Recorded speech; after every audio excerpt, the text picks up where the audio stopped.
the sanctuary God, the Holy One, whose glory fills the whole earth, calls us. Besides the sea, along ordinary paths, in our daily walk, God calls us. We respond with our whole heart, singing God's praise and giving thanks. In steadfast love, God fulfills the divine purposes for our lives.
Lord, teach us to cast our nets at your command, even when we doubt or struggle.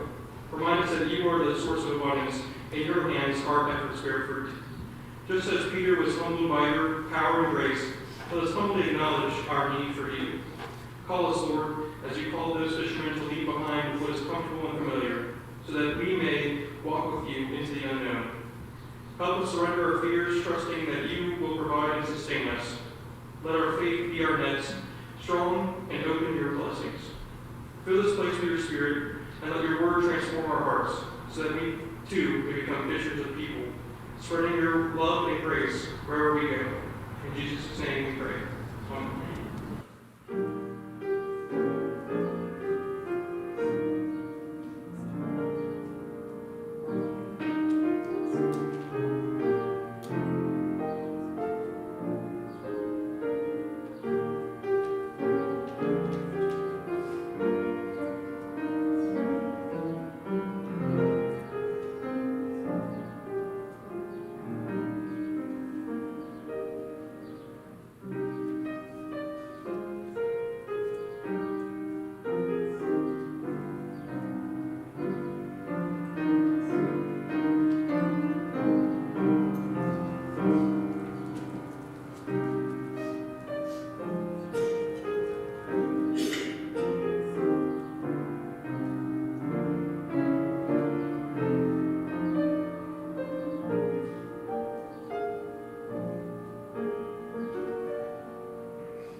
So today's story that we're going to be talking about involves people sailing on a boat and going fishing for that boat.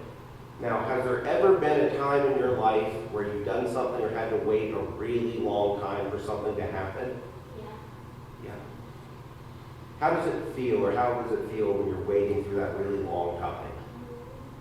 Boring. Boring and frustrating indeed. You're right. So, in today's story, there were a bunch of people out trying to catch fish all day so that they could eat and they could have food for everyone. But they didn't catch food all day. But then Jesus came on and said, try one more time. So I want you to think about, we're in that boring time, waiting, and then it finally happens. So what are you feeling in that moment when that thing you're waiting for finally gets there? Very Excited. Joyful. And so, then, excuse me. So, while we may not go and catch fish, we certainly do wait for things and wait and live in that waiting. Live on with that boredom sometimes, whenever it happens. And so I don't know if you're waiting now for this service to be over so you can go and have a sandwich afterwards or not.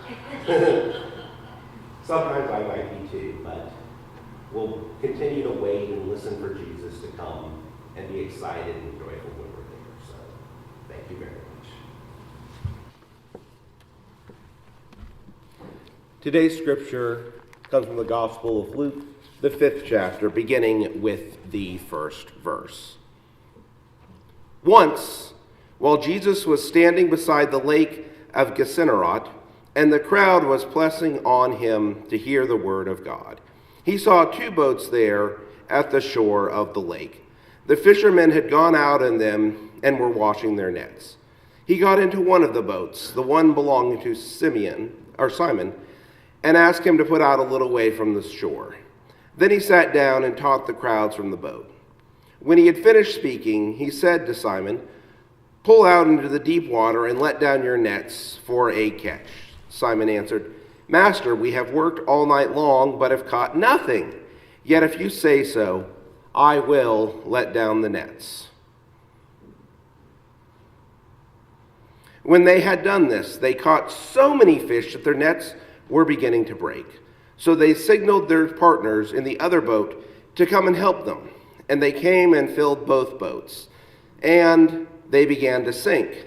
But when Simon Peter saw that, he fell down at Jesus' feet and said, "Go away from me, Lord, for I am a sinful man." For he and all who were with him were amazed at the catch of fish that they had taken. And so were James and John, sons of Zebedee, who were partners with Simon. Then Jesus said to Simon, "Do not be afraid. From now on, you will be catching people." Lord, may the words from our mouths and the meditations of our hearts be acceptable in your sight. O Lord, our Redeemer and our Beloved. So how's everyone's New Year's resolutions going? I take it because of that laughter that some people have already left them far behind in this February day, but we know that New Year's resolutions tend to go away very quickly. As a matter of fact, there's, the expert say there's a certain Thursday 3 weeks later when that New Year's resolution is probably going to be over for you in whatever factor you are. So for those of you who have followed that pattern and left your resolutions behind, we understand and have probably all been there at some point.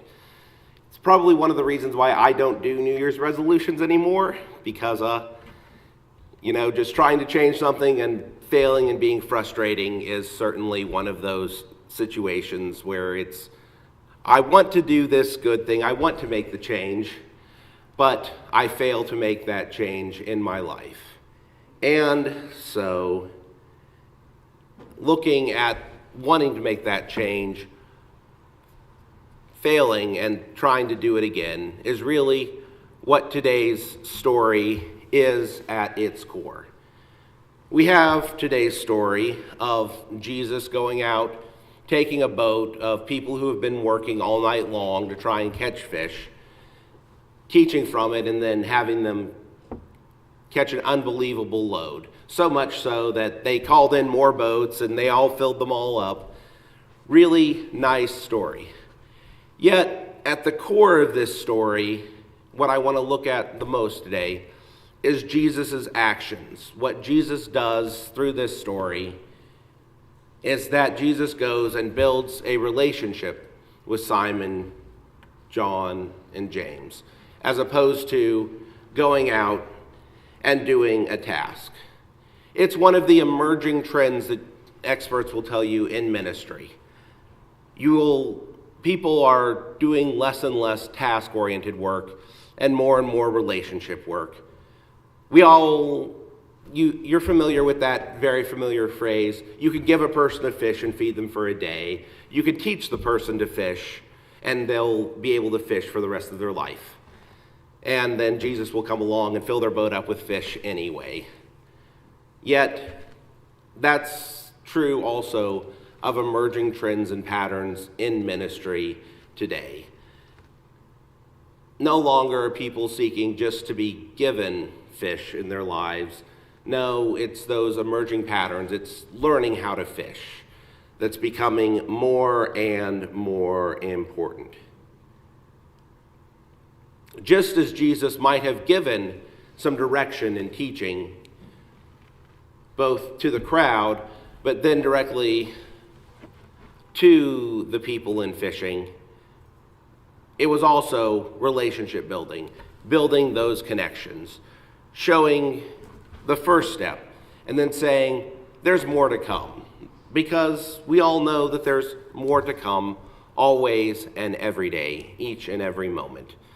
Whether it's going out and catching people in new and different ways, or thinking about new and different ways to live and exist as the church.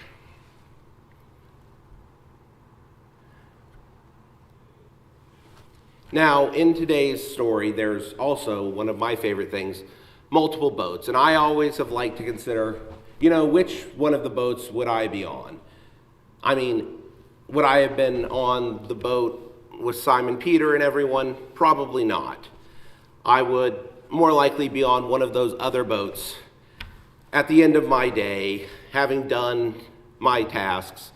You hear at the start of the story, they're out there cleaning their nets off, making sure everything is okay. But then, this other boat goes out one more time, and Jesus fills that boat up. Now, the question for all of those other boats are, what are you going to do in that moment? We hear in the story that one of the other boats there, went back out and decided to go out that one more time. It's always that one more time, especially when you're tired, when the day is done for these fishermen, really. The day was done. They were ready to take what they had caught, trade it for food and bread, go to bed, go see their families, do whatever they were going to do that wasn't the work of fishing. Yet, in that moment, the opportunity came along, and we saw that one of the boats responded, and several of the boats did not respond. Now, thankfully, none of the boats sank. There were so many fish, but you get the impression, and the story tells us, that the boats were so filled that they were starting to sink, that people were concerned that there was going to be capsizing and everything else. So certainly there was the opportunity to go out there with more. But I'm really wondering right now, what was the relationship like between Simon Peter, the other owners of the boats? Were they friends? I mean, certainly they competed against each other in certain parts of life. There are only so many fish there to catch. But they also knew each other, knew the trade, probably knew things about each other's families and everything else. What was the thing in that relationship that brought the one boat out there when other boats stayed back, when other boats were done and finished with the day.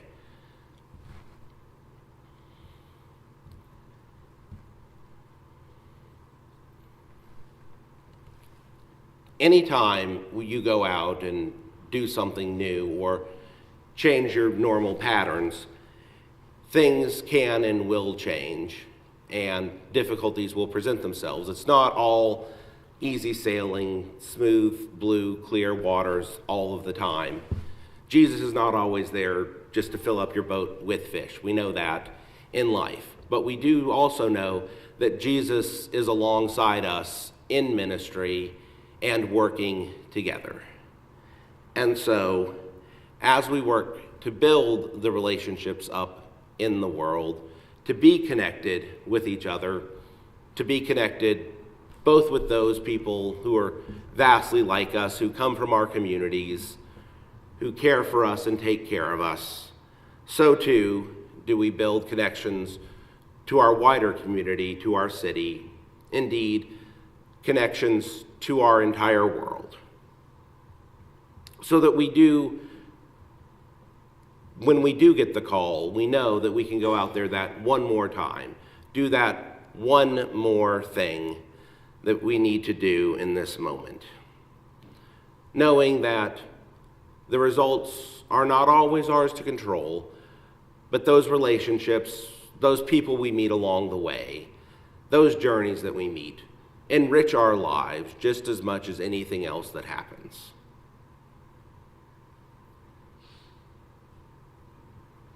Just as Simon Peter was afraid and said, "I'm not worthy of this gift that you have given me," and Jesus said, "Don't worry, I'm going to give you even more," so Jesus too wants to give us even more. But we have to be ready to go out, to be on that boat, to be in the action and living it out. Whether it's with your friends at the Super Bowl party, in your everyday life, whatever happens and wherever you are, we know that it's that one more thing, that one more time, so that we can both give somebody the fish as well as learn to fish better ourselves. Whether it's fishing for fish or, as Jesus tells Simon at the end, fishing for people, bringing them all along together in a community of love. Amen. And now, as we go out into this week, we go out in the name of the one who created the world, in the name of Jesus, the one who taught us to fish, and in the name of the Spirit, who goes out with us to fish in all of our lives. Father, Son, and Holy Spirit, going out with you this and every week. Amen.